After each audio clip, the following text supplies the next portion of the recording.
Welcome to special drive. నేను Sirisagar. Aravalli mining పై supreme court కీలక ఆదేశాలు జారీ చేసింది. గతంలో ఇచ్చిన ఉత్తర్వులపై స్టే విధిస్తూ నిర్ణయం తీసుకుంది.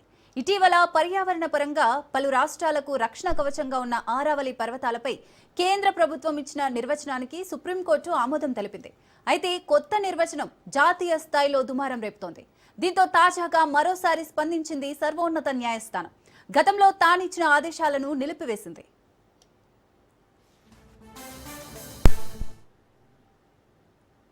కోర్టు ఆదేశాలు, కమిటీ సిఫార్సులు నిలిపివేయడం అవసరమని మేం భావిస్తున్నాం. కొత్త కమిటీ ఏర్పాటయ్యే వరకు స్టే అమల్లో ఉంటుందని ధర్మాసనం తెలిపింది. కొత్త నిపుణుల బృందాన్ని ఏర్పాటు చేయాలని ఆదేశించడంతో పాటు కేంద్ర ప్రభుత్వం సంబంధిత రాష్ట్రాలకు నోటీసులు కూడా జారీ చేసింది. తదుపరి విచారణను జనవరి 21కి వాయిదా వేసింది.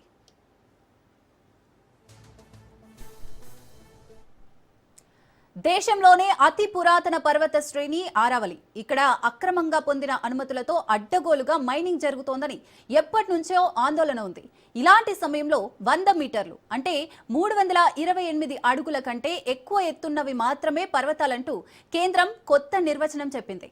100 మీటర్ల కంటే తక్కువ ఎత్తులో ఉన్న కొండల్లో మైనింగ్ కు అనుమతినిచ్చింది. ఇటీవల దీనివల్ల హర్యానా, రాజస్థాన్, గుజరాత్, ఢిల్లీకి ముప్పు తప్పదని పర్యావరణవేత్తలు హెచ్చరిస్తున్నారు.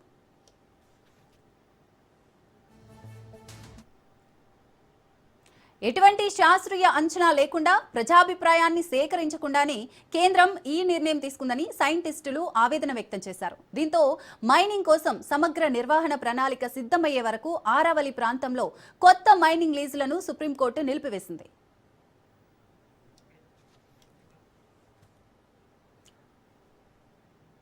రైట్, ఇదే విషయానికి సంబంధించి డిస్కస్ చేద్దాం. మనతో పాటు మా ఇన్పుట్ ఎడిటర్ శ్రీకాంత్ సిద్ధంగా ఉన్నారు. శ్రీకాంత్, ఒకప్పుడు సుప్రీంకోర్టే ఆర్డర్స్ అయితే పాస్ చేసింది, ఓకే మీరు మైనింగ్ చేసుకోవచ్చు అని చెప్పి. మళ్ళీ ఇప్పుడు అదే సుప్రీంకోర్టు స్టే విధించింది. ఏం జరుగుతుంది ఆరావళి కేంద్రంగా, ఏం జరుగుతుంది అసలు? సరే, గుడ్ ఈవినింగ్. ఆరావళి అంటే జనరల్గా ఒక రాష్ట్రంలోనో ఒక ప్రాంతంలోనో నిరసనలు జరుగుతూ ఉంటాయి. బట్ దేశం మొత్తం కూడా ఒకే అంశంపైన నిరసన తెలపడం చాలా అరుదుగా జరుగుతూ ఉంటాయి. అదే ఈరోజు ఉత్తర భారతం మొత్తం కూడా, దక్షిణ భారతం మొత్తం కూడా ఆరావళి పర్వతాలకు సంబంధించి కోర్టు ఈ మధ్య కాలంలో ఇచ్చినటువంటి ఉత్తర్వులు ఏవైతున్నాయో వాటిపైన చాలా తీవ్రంగా ప్రజలు రెస్పాండ్ అవుతున్నారు. ఆల్మోస్ట్ ఒకవేళ ఆరావళి పర్వతాలు గనక లేకపోతే హర్యానా డెజర్ట్గా మారుతుంది. అట్లాగే మిగతా రాష్ట్రాలు గుజరాత్ కానీ ఢిల్లీ వరకు కూడా విస్తరించేటువంటి ప్రమాదం ఉంటుంది. రాజస్థాన్ కూడా ఎడారిగా మారేటువంటి ప్రమాదం ఉంటుంది. సో ఇప్పటికే థార్ ఎడారి రాజస్థాన్ నుంచి లోపలికి రాకుండా, ఢిల్లీకి తాకకుండా ఆరావళి పర్వతాలే అడ్డుకుంటున్నాయి. సో ఇట్లాంటి ఆరావళి పర్వతాల విషయంలో 100 మీటర్ల కంటే ఎక్కువ ఉన్నవే పర్వతాలుగా గుర్తిస్తామంటూ సుప్రీంకోర్టు ఏదైతే మొన్నిచ్చినటువంటి ఉత్తర్వులు ఉన్నాయో దానిపైన దేశవ్యాప్తంగా కూడా ఒక ఉద్యమం నడుస్తోంది. వాటిపైన ఆ ఉద్యమం చేస్తున్నట్టు సేవ్ ఆరావళి అంటూ బయటకు వస్తున్నటువంటి ప్రజలపైన లాఠీ చార్జీలు కూడా జరుగుతున్నాయి. మంత్రి భూపేంద్ర సింగ్ యాదవ్ దీనిపైన ఇప్పటికే 1కి 2 సార్లు రెస్పాండ్ అవుతున్నారు. అంటే ఇందులో కేవలం 2% మాత్రమే ఆరావళి పర్వతాల్లో మైనింగ్ ఉంటుందని అంటున్నారు. బట్ కాదు, ఒకవేళ ఆరావళి పర్వతాల్లో జింక్ ఉంటుంది, ఆరావళి పర్వతాల్లో కాఫర్ ఉంటుంది, ఆరావళి పర్వతాల్లో ఇంకా మార్బుల్స్, మన ఇళ్లలో ఏదైతే మార్బుల్స్ ఉంటాయో ఆ మార్బుల్స్ సంబంధించినటువంటి నిక్షేపాలు మొత్తం కూడా ఆరావళి పర్వతాల్లో ఉన్నాయి. మోర్ ఓవర్ ఒక ఆక్సిజన్ అనే చెప్పాలి ఆరావళి పర్వతాలు అంటే. లంగ్స్ లాంటి, ఒక హ్యూమన్ బాడీలో లంగ్స్ ఎట్లాంటి ఇంపార్టెంటో ఈ రాష్ట్రాలకు హర్యానా, రాజస్థాన్ అట్లాగే ఢిల్లీ వీటికి లంగ్స్ లాగా ఆరావళి పర్వతాలు కాపాడుతున్నాయని చెప్పాలి. ఒకవేళ ఆరావళి పర్వతాలే కనుక లేకపోతే భవిష్యత్తులో ఢిల్లీ కరువులోకి వెళ్ళిపోతుంది. ఢిల్లీ మొత్తం కూడా ఎడారిగా మారేటువంటి ప్రమాదం ఉంటుంది. ఆల్మోస్ట్ 147,000 చదరపు కిలోమీటర్లు ఆరావళి పర్వతాల్లో 2% మైనింగ్కి ఉపయోగపడతాయని చెప్పినా కానీ లేదు, పూర్తి ఆరావళిని డిస్ట్రాయ్ చేసేటువంటి ప్రమాదం ఏర్పడుతోంది. కేంద్రం కొంతమంది ప్రైవేటు వ్యక్తులు ఎవరైతే ఉన్నారో వాళ్ళకు కాంట్రాక్టులు ఇచ్చి ఆరావళి పర్వతాలని దెబ్బతీసేటువంటి ప్రయత్నం చేస్తుంది. భవిష్యత్తు ఢిల్లీ అంటే ఇప్పటికే ఢిల్లీలో పొల్యూషన్ తీవ్రంగా పెరిగిపోతుంది. ఇప్పుడు ఇంతో ఆరావళి పర్వతాల వల్లే ఢిల్లీ కొంత సేఫ్గా ఉంటుంది. అట్లాంటి ఆరావళి పర్వతాలు కనుక లేకపోతే ఖచ్చితంగా ఢిల్లీ మొత్తం కూడా డిస్ట్రాయ్ అవుతుందని చెప్పడంలో ఎట్లాంటి సందేహం లేదు. ఆల్మోస్ట్ అంటే 100 మీటర్ల కంటే ఎత్తున్నవే పర్వతాలుగా గుర్తించబడతాయి అని సుప్రీంకోర్టు ఇచ్చినటువంటి తీర్పైన ఈరోజు మళ్ళీ వాటిని మధ్యంతర ఉత్తర్వులు ఇచ్చింది. వాటిని స్టే చేస్తూ మధ్యంతర ఉత్తర్వులు కూడా జారీ చేసింది. దీనిపైన ఒక ప్రత్యేక కమిటీని కూడా ఏర్పాటు చేయాలంటూ కూడా సుప్రీంకోర్టు ఆదేశాలు ఇచ్చింది. సో ఆ కమిటీ నిర్ణయం ఎట్లా ఉంటుందని చూడాలి. మోరోవర్ 100 మీటర్ల కంటే ఎక్కువ ఉన్నవే పర్వతాలు అంటే ఆల్మోస్ట్ ఆరావళి పర్వతాల్లో 90% మొత్తం కూడా 100 మీటర్ల కంటే తక్కువన్నవే. అంటే ఆ అడవులు చెట్లతో కూడుకున్నటువంటి పర్వతాలు మొత్తం కూడా 100 మీటర్ల కంటే తక్కువే ఉన్నాయి. 90% ఆరావళి పర్వతాలు మొత్తం కూడా. అదే జరిగితే కనుక ప్రైవేట్ మాఫియా మొత్తం కూడా ఆరావళిని ఏమి లేకుండా డిస్ట్రాయ్ చేసేటువంటి ప్రమాదం ఉంది. ఆరావళి పర్వతాలు కేవలం ఈ బీజేపీ గవర్నమెంట్లోనే ఈ పర్వతాల్లో మైనింగ్ జరగట్లేదు. గత 20-30 సంవత్సరాల నుంచి ఇందులో మైనింగ్ జరుగుతోంది. గతంలో కాంగ్రెస్ పార్టీ అధికారంలో ఉంది, ఇప్పుడు భారతీయ జనతా పార్టీ అధికారంలో ఉంది. సో మైనింగ్ నడుస్తూనే ఉంది. కాకపోతే కోర్టు ఇచ్చినటువంటి తీర్పు ఏదైతే ఉందో దాని మీద ఈరోజు దేశవ్యాప్తంగా రెస్పాండ్ అవుతున్నారు. దీనిపైన ఇంతవరకు అంటే బహిరంగంగా కేంద్రం కూడా దీనిపైన మాట్లాడట్లేదు. సో కోర్టు మాత్రం దీనిపైన రియాక్ట్ అయింది. మరో దీన్ని సుమోటోగా తీసుకున్నది కూడా సుప్రీంకోర్టే. మాట్లాడదాం. ఆరావళి పర్వతాలు లేకపోతే ఆగమాగం అయ్యేటువంటి పరిస్థితి ఉంటుంది. పూర్తి రాజస్థాన్ని దాటుకొని ఎడారి మొత్తం కూడా అటు రాజస్థాన్, గుజరాత్, హర్యానా నుంచి ఢిల్లీ వరకు కూడా ఎడారిగా మారేటువంటి ప్రమాదం ఉంటుంది. సో ఈ టైంలో దేశం చేస్తున్నటువంటి నిరసనకు సుప్రీంకోర్టు ఈరోజు స్పందించిందనే చెప్పాలి. దీని పరిణామాలు ఎట్లా ఉంటాయో చూద్దాం. మనతో పాటు అందుబాటులో ఉన్నారు రామ్మోహన్ రావు గారు. నమస్తే. నమస్తే శ్రీకాంత్ గారు, చెప్పండి. ఏమాత్రం ఏమరపాటుగా ఉన్నా థార్ ఎడారి మొత్తం ముంచేస్తుంది. ఢిల్లీ వరకు కూడా విస్తరించేటువంటి ప్రమాదం ఉంటుంది. భవిష్యత్తులో మనం ఢిల్లీయే లేదు, అక్కడ ఏదో చారిత్రక కట్టడాలు పలానా ఉండే అని చెప్పేసి ఎడారిని ఎత్తుకునేటువంటి పరిస్థితి ఉంటుంది. సో ఇప్పుడు సుప్రీంకోర్టు రియాక్షన్ని కానీ ఆరావళి పర్వతాల విషయంలో కేంద్రం వ్యవహారాన్ని కానీ ఎట్లా చూడాలి? శ్రీకాంత్ గారు, మీకు అట్లాగే రాజ్ న్యూస్ ప్రేక్షకులకు నమస్కారం. నమస్తే. 2 నిమిషాలు చూడాలి. ఇప్పటికైనా సరే నష్ట నివారణ చర్యలు చేపట్టి సుప్రీంకోర్టు మంచి తీర్పు ఇచ్చింది. ఒక రకంగా స్టే ఇవ్వడం అనేది మంచిది. స్వాగతించాలి అందరం కూడా. పర్యావరణవేత్తలు కాగా సమాజ మన పౌర సమాజంగా కూడా మనం గౌరవించాలి, స్వాగతించాలి.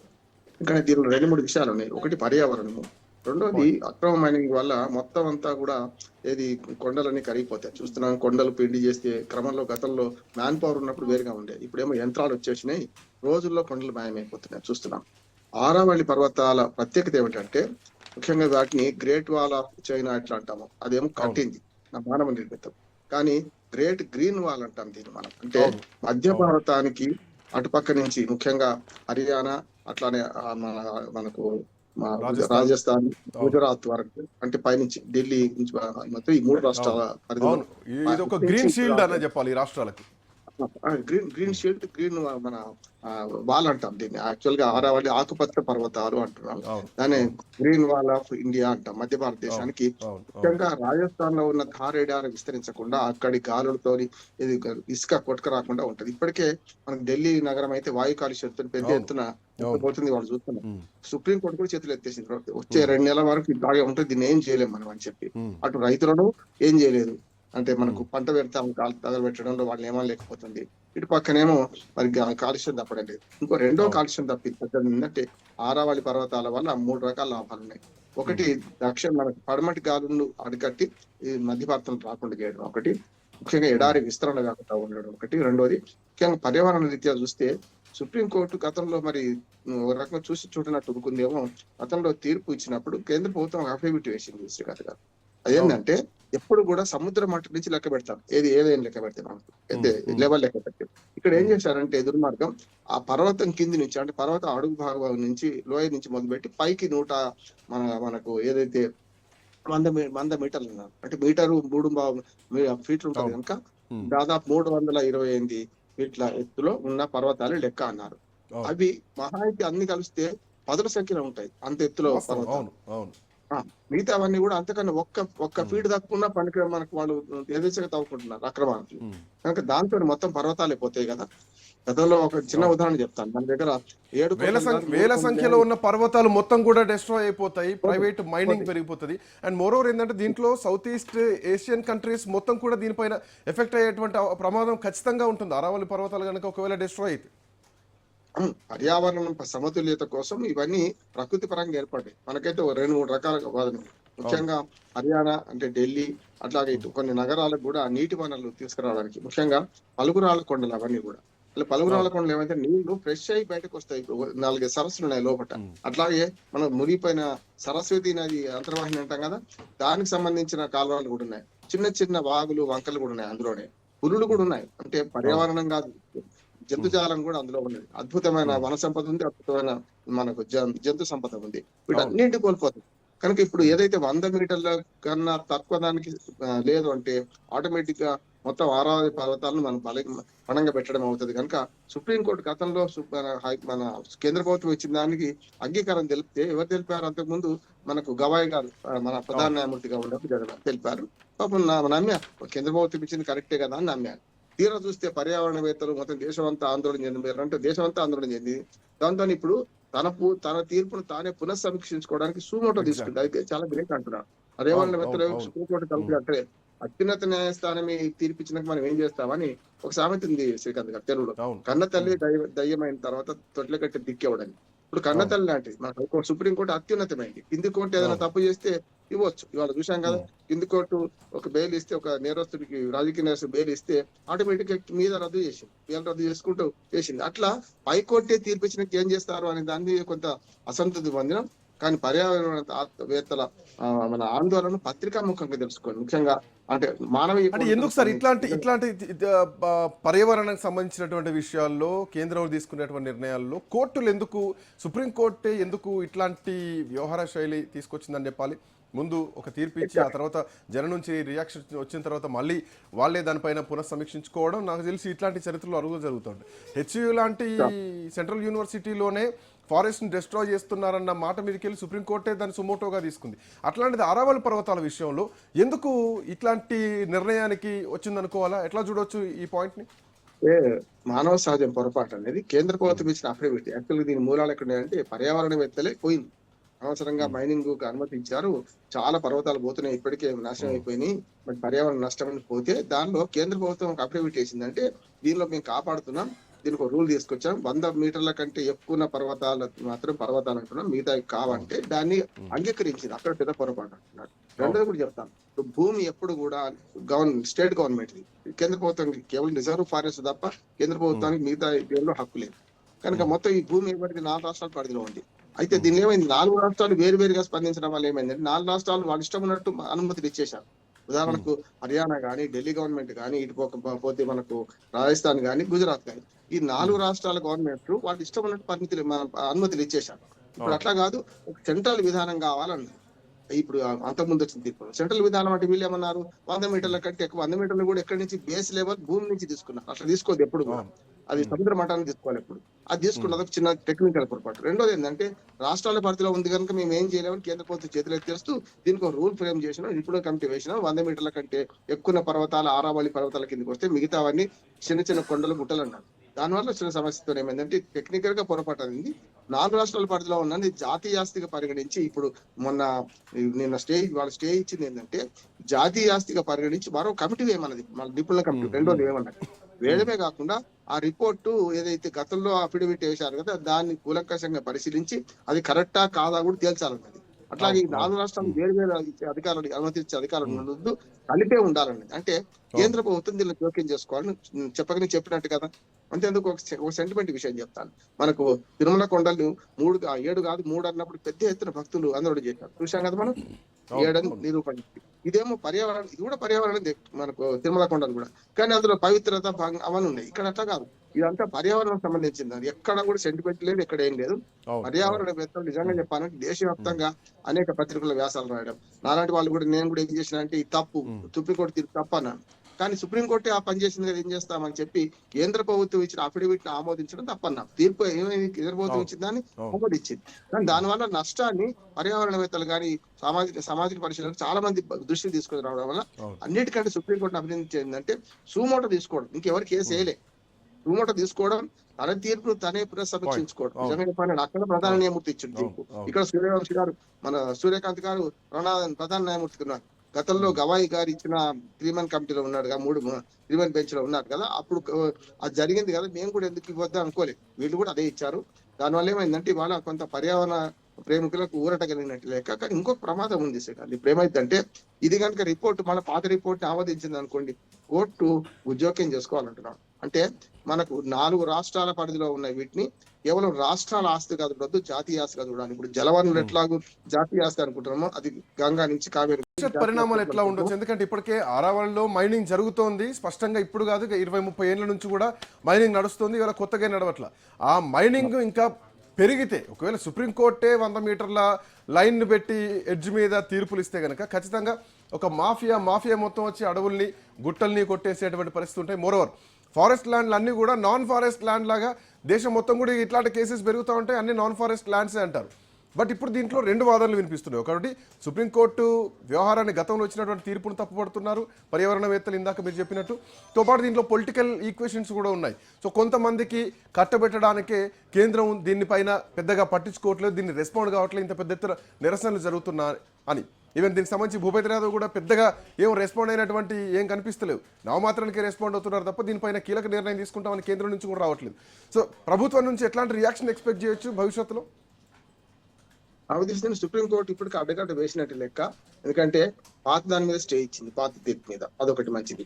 ఇంకో కమిటీ కొత్తది ఏమన్నది. అప్పుడు ఏమైందంటే కొత్త కమిటీ కొంత ఒళ్ళు దగ్గర పెట్టి పనిచేస్తుంది కదా. గతంలో తీర్పు తప్పనే, గత కమిటీ రిపోర్ట్ తప్పని చెప్పి ఓ రకంగా దీన్ని ఆపినట్టు కదా. ఇప్పుడు ఏం చేస్తారంటే 100 మీటర్లు అనేది రూల్ తీసేస్తారని నేను అనుకుంటున్నాను. ఆరావళి పర్వతాలు అన్ని కూడా దాని కిందకి వస్తాయి అని తీర్పు వస్తే మంచిది అంటున్నారు. ఒకవేళ రిపోర్ట్ వాళ్ళు రాకపోయినా సుప్రీంకోర్టు గట్టిగా ఉంది. ఇంకో 2 ఏళ్ల దాకా మనకు 1.5 year ఇప్పుడు మన సూర్యకాంత్ గారు చీఫ్ జస్టిస్ గా ఉంటారు. వారు అంటే మానవీయ కోణంలో, పర్యావరణ కోణంలో ఇది సుమోటో తీసుకున్నప్పుడు కొంత దాని కన్సర్న్ ఉన్నట్టు లెక్క కదా. అంటే జడ్జి కూడా మానవతా కోణంతో స్పందించింది కనుక రేపు వచ్చే తీర్పు అనుకూలంగానే వస్తారు. ఈ ఎఫెక్ట్ తోటి సో అసలు అరవల్లిలో మైనింగ్ మొత్తం కూడా నిషేధించాలన్నటువంటి డిమాండ్ బలంగా పెరుగుతుందా? కోర్టులు గతంలో కూడా ఈ అంశం పైన రెస్పాండ్ అయ్యాయి. సో ఇప్పుడు మైనింగ్ పైన ఏమైనా రియాక్ట్ అయ్యేటువంటి అవకాశం ఉందా కొత్త కమిటీ వచ్చిన తర్వాత? కొత్త కమిటీ రిపోర్ట్ రావాలి, తర్వాత తీర్పు చెప్పాలి. 1 నెలకు వాయిదా వేసింది. కొత్త కమిటీ తీర్పు ఎప్పుడు చెప్తే 1 year పట్టవచ్చు, 6 నెలలు పట్టవచ్చు. కానీ ఈ లోపు ఏంటంటే రాష్ట్ర ప్రభుత్వాలు తాము ఇచ్చిన అనుమతులు ముగియగానే మళ్ళీ కొత్తగా అనుమతులు ఇవ్వకపోతే చాలు. రాష్ట్ర ప్రభుత్వాలు గతంలో ఇచ్చింది, ఇప్పుడు వాళ్ళు కనుక అనుమతులు రద్దు చేసిన అనుకోండి, కోర్టుకి వెళ్తారు కదా, మళ్ళీ వాళ్ళు కూడా మళ్ళీ మొదటికి వస్తుంది. కనుక అనుమతుల టైం కాగానే లీజ్ టైం అయితే కదా, అయిపోయినాక చేయొచ్చు. కాకపోతే రాజకీయ కోణంలో ఆలోచించే శ్రీకాంత్ గారు ఏమైందంటే చాలా వరకు మైను, ల్యాండ్, వైను ఇట్లాంటివన్నీ కూడా ఇప్పుడు మొత్తం ప్రపంచం అట్లా నడుస్తుంది. నా ఉద్దేశం దేశంలో రాజకీయ నాయకులు అందరూ వీటి మీద బతుకుతున్నారు. గతంలో డైరెక్ట్ గా ప్రజలను దోచుకునేవాళ్ళు, ప్రజలకు పెట్టుడే ఉన్నది, దోచుకుని లేదు. ఓటుకు డబ్బులు ఇవ్వాలి, మధ్యన కూడా అనేక సహాయం చేయాలి. కనుక ఇప్పుడు ఏం చేస్తున్నారు వీళ్ళు, ఆధారపడేంత ల్యాండ్ మీద, మైన్ మీద, వైన్ మీద, శాండ్ మీద ఆధారపడుతున్నారు. అన్ని ల్యాండ్ కి సంబంధించినవి. శాండ్ ఒక వైన్ తప్ప మిగతా కూడా మైనింగ్ కానీ, శాండ్ కానీ ఇవన్నీ మైనింగ్ కిందకే వస్తాయి. కనుక ల్యాండ్ మీద ల్యాండ్ కబ్జాలు పెట్టడం ఇట్లాంటివి చేస్తున్నారు. కనుక ఈ అడవిని ధ్వంసం కాకుండా ఉండాలంటే ఒక రకంగా చెప్పాలంటే 4 రాష్ట్ర ప్రభుత్వాల చేతి నుంచి అధికారం తీసేయాలి. అంటే దీనిలో ఏమైనా మైనింగ్ అనుమతించాలన్నా, ఏమైనా చేయాలన్నా కూడా కొంతవరకు మనకు రాజ్యాంగం అనుమతించకపోతే కొన్నిసార్లు, ఎందుకంటే రాజ్యాంగం ప్రకారం భూమి అంతా కూడా స్టేట్ గవర్నమెంట్ కదా. అందుకని సుప్రీంకోర్టు తీర్పుతోనైనా ఈ 4 రాష్ట్రాలు నోటీసులు ఇచ్చారు. రెండో పని కూడా చేశారు. ఇప్పుడు చేసిన పని ఏంటంటే కేంద్ర ప్రభుత్వం నోటీసులు ఇవ్వడంతో పాటు ఈ 4 రాష్ట్రాల ప్రభుత్వాలకు నోటీసులు ఇచ్చారు. కనుక మొత్తం జవాబుదారి ఏమైతుంది, 4 రాష్ట్రాల ప్రభుత్వాలు ప్లస్ కేంద్ర ప్రభుత్వం జవాబుదారి అవుతుంది. కనుక ఈ కమిటీ ఈ విస్తృతంగా ఈ 4 రాష్ట్రాల పరిధిలో చేస్తుంది అధ్యయనం. కనుక దానివల్ల మంచి ఫలితాలు వస్తాయి అనుకుంటున్నాను. ఒక రకంగా చెప్పాలంటే ఇది అడ్డుకట్ట వేయడమే. ఇప్పుడున్న లీజ్ మాత్రం క్యాన్సిల్ చేయకుండా అవి నడిపిస్తారు. ఇప్పటికే చాలా విధ్వంసం జరిగింది, కానీ ఇక ముందు జరగకుండా ఒక అడ్డుకట్ట అంటున్నాను. ఇది స్వాగతించాలి ఈ తీర్పును, ముఖ్యంగా ఈ స్టే ఇవ్వడాన్ని. దాంతో పాటు రాష్ట్ర ప్రభుత్వాలు కూడా బాధ్యతను ఆలోచన చేయాలి. ఎందుకంటే తాను సత్య మందు తాను మింగొద్దు కదా, తనకే నష్టం అవుతుంది అంటున్నాడు. ఇవాళ కొన్ని నగరాలకు నీటి సరఫరా మంచి జరుగుతుందంటే ఆరావళి పర్వతాలు ఉండడం అని నేను చెప్పాను. ఈవెన్ ఢిల్లీ కరువులో ఉన్నా గానీ ఇప్పటికీ ఆరావళి వల్లనే కొంత వాటర్ సోర్సెస్ ఉన్నాయి. ఢిల్లీ కరువును కూడా ఆదుకున్నది, కాపాడేది ఆరావళి. అవునా? అట్లా ఇసుక ఎంత కొట్టుకొస్తుంది ఎడారి నుంచి కనుక పర్వతాలకు పోయినాయి అంటే ఇసుక మొత్తం విస్తరించి మనకు ఇప్పటికే ధూళితో మనకు ఏదంటే వాయు కాలుష్యంతో బాధపడుతున్న ఢిల్లీ నగరం లాంటిది అప్పుడు ఇసుక మొత్తం కప్పేస్తుంది. ఒక రకంగా చెప్పాలంటే ఎడారిగా ఇవాళ మన తరం పోతుండొచ్చు. ఇంకో 100 ఏళ్ల తర్వాత అదే జరుగుతుంది. 100 ఏళ్ల ముందు ఆలోచిస్తే ఇది జరగకుండా చూడాల్సిందే. ఇవాళ ఎడారి దాని మన విస్తరించకుండా, రాజస్థాన్ నది ఎడారి విస్తరించకుండా ఆపుతున్నాయంటే ఆరావళి పర్వతాలే. ఆరావళి మనకు ఒక రక్షణ గోడ లాంటిది, మన భారతదేశం, మధ్య భారతదేశానికి ముఖ్యంగా రక్షణ గోడ లాంటిది. ఈ పొరపాట్లు గమనించి అతి త్వరలో నవంబర్లో తీర్పు వచ్చింది. గవాయ్ గారు ఇచ్చిన తీర్పు కూడా ఎంతో దూరం పాతదేం కాదు, జస్ట్ మన నవంబర్ ఇచ్చారు, ఆయన రిటైర్మెంట్ కన్నా ముందు ఇచ్చారు. ఆ తర్వాత 2 నెలలకే మనం దాన్ని సవరించుకుంటున్నామంటే మంచిది.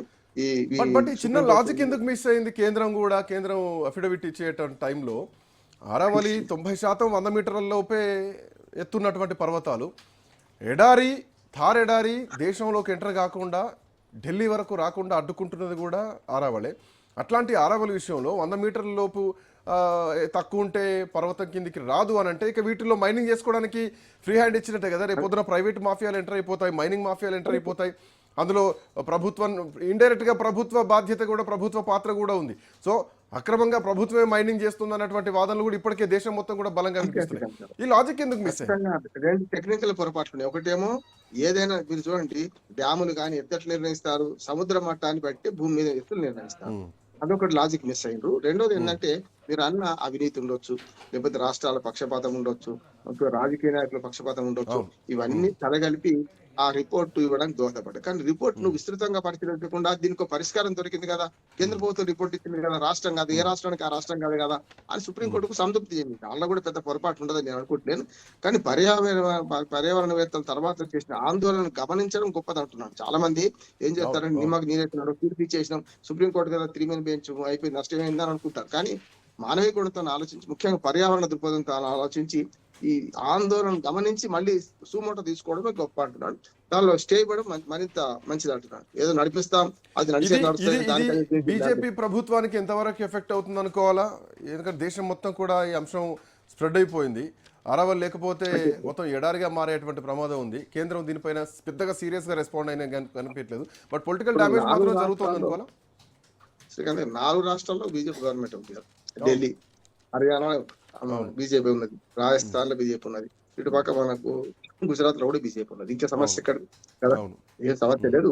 హిమాచల్ ప్రదేశ్ ఒకటే పైకి వెళ్తే ఉత్తరప్రదేశ్ కూడా అంతే. ఇవన్నీ అంతే. మధ్య భారత మొత్తం మధ్యప్రదేశ్ కానీ, ఛత్తీస్గఢ్ కానీ ఇవన్నీ మనకు బీజేపీ పాలిత ప్రాంతాలే కదా, సమస్య లేదు. ఆ పాలన సంబంధం లేదు. కానీ కేంద్ర ప్రభుత్వం అఫిడవిట్ ఇవ్వడానికి ఒక నిపుణుల రిపోర్ట్ ఆధారం చేసుకుని ఇచ్చింది. వాళ్ళు కూడా కొత్తగా తయారు చేసింది కాదు కదా. ఆ రిపోర్ట్ తయారు చేసిన వాళ్ళది ఏంటంటే 100 మీటర్లు అని ఉన్నారు. 100 మీటర్ల పైకి ఉన్న పర్వతాలు ఎన్ని లెక్క పెట్టే వాళ్ళు అంటున్నాను. అంటే ఒక రిపోర్ట్ ఇచ్చినప్పుడు 10%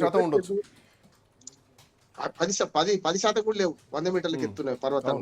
మిగతాన్ని అంటే అన్నాను 328 ఫీట్లు అవుతుంది. 327 ఫీట్లు తవ్వుకోవచ్చు. చూడండి ఏముంది, ఇవాళ సర్వే చేసేవాడు ఒక ఫీట్ పైకి కిందికి చేస్తే అయిపోతుంది కదా. పోనీ 300 ఫీట్లు దాటినా కనీసం రక్షణ పడ్డా 300 ఫీట్లు లోపల అయితే పోతాయి కదా.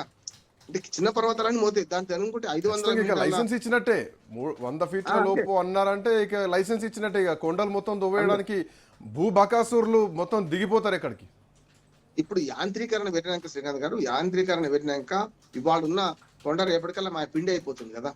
గతంలో కార్మికుల గురించి పాటలు రాసేవాడు, గద్దర్ లాంటి వాడు రాసేవాడు, కొండలు పిండి వేసినామని చెప్పి మనకు గ్యాంగోళ్ల మండి మేమని. ఇప్పుడు మానవ శ్రమ కాదు కదా, ఒక కొండను తెల్లాక మాయం చేయొచ్చు. చూస్తున్నాం కదా, రిషికొండ చూసినాం కదా ఏమైంది, చూసినాం కదా మొత్తం అంతా ఆంధ్రప్రదేశ్ రిషికొండ ఏమైంది చూసినాం కదా. అందుకని సమస్య లేదు. యాంత్రీకరణ పెరిగిన తర్వాత ఇవాళ ఇంకోటి ఏంటంటే గిరిజనుల జీవితాలు కూడా ఉన్నాయి. అందులో చాలా మంది ఇప్పుడు ఇంకా ఆరావళి పర్వత గిరిజనులు ఉన్నారు. పర్యావరణ సమతుల్యత దెబ్బతిందంటే అది చాలా లాంగ్ టర్మ్ లో చాలా కష్టం అంటున్నారు. ఇవన్నీ గమనించడం వల్ల ఆరావళి మనకు రక్షణ కూడా, ముఖ్యంగా పచ్చని అడవులు, ముఖ్యంగా వన్యప్రాణులు ఇవన్నీ ఉన్నవి, సరస్సులు ఉన్నాయి. అట్లాగే పలుగురాళ్ళ వల్ల ఇటు పక్కన నీళ్లు కూడా. విషయం ఏంటంటే సహజ సంపదను ఎప్పుడు డిస్ట్రాయ్ చేసుకోవద్దు.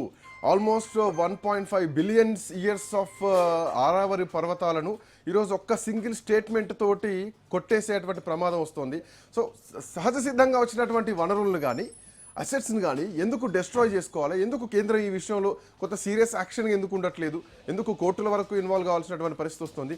ఇది ఎక్కడ హర్యానా ఫరీదాబాద్లో మొదలైంది ఈ మైనింగ్ ప్రాసెస్. ఈరోజు దేశం మొత్తం కూడా రేపొద్దున ఎఫెక్ట్ అవుతుంది. రేపొద్దున ఢిల్లీ మొత్తం కూడా డిస్ట్రాయ్ అయ్యేటువంటి ప్రమాదం ఉంటుంది.